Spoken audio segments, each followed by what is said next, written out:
Hello दोस्तों, स्वागत है आपके अपने एजुकेशनल चैनल समर्पण क्लासेस में। मैं राजेश सर आज की इस वीडियो में आपके सामने भारतीय संविधान की प्रमुख समितियां एवं स्रोत के कुछ महत्वपूर्ण प्रश्नों के साथ उपस्थित हूं और इस वीडियो में हम कवर करेंगे अति महत्वपूर्ण प्रश्नों को और ये वीडियो पार्ट 2 वीडियो होगा। आइए शुरुआत करते हैं इस वीडियो की। अगला प्रश्न है ये, भारतीय संविधान में मौलिक कर्तव्यों का विचार लिया गया है। महत्वपूर्ण प्रश्न है, भारतीय संविधान में मौलिक कर्तव्यों का विचार लिया गया है। इसके ऑप्शंस हैं अमेरिकन संविधान से, ब्रिटिश संविधान से, रूस अथवा पूर्व सोवियत संघ के संविधान से और फ्रांस के संविधान से। तो दोस्तों इसका ऑप्शन नंबर सी बिल्कुल सही जवाब होगा। रूस के संविधान से मौलिक कर्तव्य लिए गए हैं। प्रश्न है अगला, सूची 1 को सूची 2 से सुमेलित कीजिए और दिए गए कूट के आधार पर इसके सही उत्तर बताइए। सूची 1 में संवैधानिक प्रावधान हैं और सूची 2 में स्रोत बताए गए हैं। तो दोस्तों आइए इसको मैच करते हैं। मौलिक अधिकार जो लिया गया है वह लिया गया है अमेरिका के संविधान से, अर्थात ए को मिलाएंगे 4 से। और उसके बाद नीति निर्देशक तत्व यह लिया गया है आयरलैंड के संविधान से। मंत्रिमंडलीय संविधान या अथवा सरकार यह लिया गया है C-1 अर्थात ब्रिटिश संविधान से और केंद्र राज्य संबंध कनाडा के संविधान से। इसके अकॉर्डिंग ऑप्शन नंबर डी बिल्कुल सही जवाब होगा। बढ़ते हैं अगले प्रश्न की तरफ। अगला प्रश्न है, भारतीय संविधान में सन्निहित मूल अधिकारों की अवधारणा किस देश के संविधान से ग्रहण की गई है। तो दोस्तों यहाँ मूल अधिकार पूछा जा रहा है फ्रांस से, ब्रिटेन, संयुक्त राज्य अमेरिका और रूस। तो दोस्तों सभी को पता है, आप सभी को, कि संयुक्त राज्य अमेरिका से ही मूल अधिकारों की अवधारणा भारत के संविधान में ग्रहण की गई है। अगला प्रश्न है, लिखित संविधान का आरंभ किस देश से हुआ है। महत्वपूर्ण प्रश्न है, लिखित संविधान का आरंभ किस देश से हुआ है। इसके ऑप्शंस हैं जापान, भारत, ब्रिटेन और अमेरिका। तो दोस्तों अमेरिका के संविधान से ही भारत में संविधान के लिखित प्रारूप को अपनाया गया है। ऑप्शन नंबर डी बिल्कुल सही उत्तर होगा। अगला प्रश्न है, भारतीय संविधान में आरंभ में कितने अनुच्छेद थे।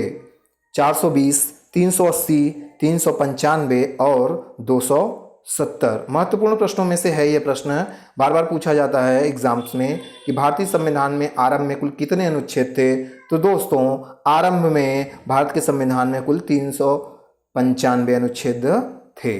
ऑप्शन नंबर सी बिल्कुल सही जवाब होगा। अगला प्रश्न है, वर्तमान में भारतीय संविधान में गणना की दृष्टि से कुल कितने अनुच्छेद और अनुसूचियां हैं। ऑप्शंस हैं 390 अनुच्छेद और 5 अनुसूचियां, 395 अनुच्छेद और 12 अनुसूचियां, 395 अनुच्छेद और 10 अनुसूचियां और 444 अनुच्छेद और 12 अनुसूचियां।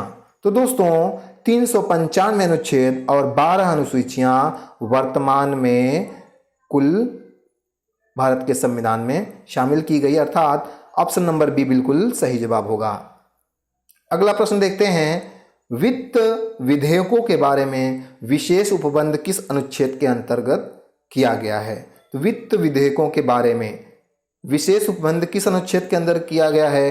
अनुच्छेद 117 में, अनुच्छेद 119 में, अनुच्छेद 121 में या अनुच्छेद 123 में। तो दोस्तों याद रखिएगा, अनुच्छेद 117 में वित्त विधेयकों के विशेष उपबंधों की चर्चा की गई है। अगला प्रश्न देख लेते हैं। अगला प्रश्न है, भारतीय संविधान में कुल अनुसूचियां कितनी हैं।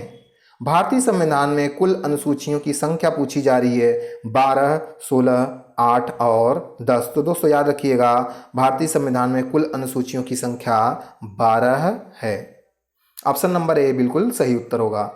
अगला प्रश्न है, भारत के संविधान की चौथी अनुसूची विवेचन करती है। इसके ऑप्शंस हैं राज्यसभा में स्थानों के आवंटन को, राजनीतिक दल बदल को, पंचायत व्यवस्था को और भाषाओं को। तो दोस्तों भारत के संविधान की जो चौथी अनुसूची है वह राज्यसभा में स्थानों के आवंटन के बारे में विवेचन करती है।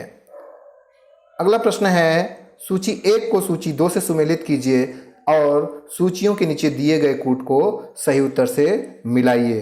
तो आइए दोस्तों हम इसको मिला लेते हैं कि सूची 1 में दिया गया है संविधान की अनुसूचियां और सूची 2 में दिया गया है विषय। आइए इसको मैच करते हैं और हम देखते हैं कि मैच के अनुसार ऑप्शन नंबर सी बिल्कुल सही जवाब होगा। ए को मिलाएंगे हम तीसरे से, चतुर्थ में राज्यसभा के बारे में चर्चा की गई है। बी को चौथे से अर्थात सप्तम में जनजाति क्षेत्रों को बताया गया है। सी को दूसरे से अर्थात 8वें में भाषा 22 भाषाओं के बारे में चर्चा की गई है और नवम में अर्थात 9 संविधान की सूची में भूमि सुधार के बारे में बात किया गया है। तो ऑप्शन नंबर सी बिल्कुल सही जवाब होगा।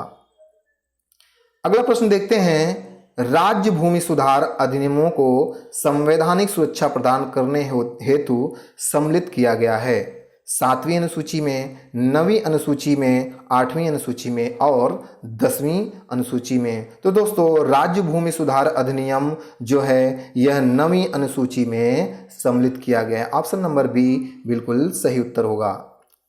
अगला प्रश्न देखते हैं। अगला प्रश्न है, भारत के संविधान के अंतर्गत आर्थिक योजना का विषय है राज्य सूची में, संघ सूची में, समवर्ती सूची में और किसी भी सूची में निर्दिष्ट नहीं है। तो दोस्तों याद रखिएगा कि भारत के संविधान के अंतर्गत आर्थिक योजना का जो विषय है, आर्थिक योजना यह समवर्ती सूची में रखी गई है, अर्थात इस मामले पर राज्य और केंद्र दोनों कानून बना सकते हैं।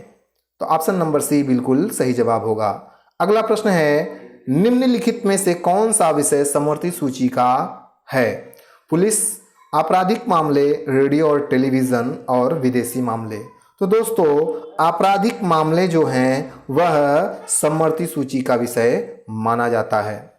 ऑप्शन नंबर बी बिल्कुल सही उत्तर होगा। और इस वीडियो का ये आखिरी प्रश्न, संविधान निर्मात्री परिषद की झंडा समिति के अध्यक्ष कौन थे? महत्वपूर्ण प्रश्नों में से एक, संविधान निर्मात्री परिषद की झंडा समिति के कौन अध्यक्ष थे? ऑप्शंस हैं सी राजगोपालाचारी, डॉक्टर राजेंद्र प्रसाद, जे.बी. कृपलानी और डॉक्टर भीमराव अंबेडकर। तो दोस्तों झंडा समिति के जो अध्यक्ष बनाए गए थे वो डॉक्टर राजेंद्र प्रसाद को बनाया गया था। तो दोस्तों कैसा लगा आपको ये वीडियो? इस वीडियो में हमने महत्वपूर्ण प्रश्नों को शामिल किया। मिलते हैं आपसे अगले वीडियो में, तब तक के लिए धन्यवाद।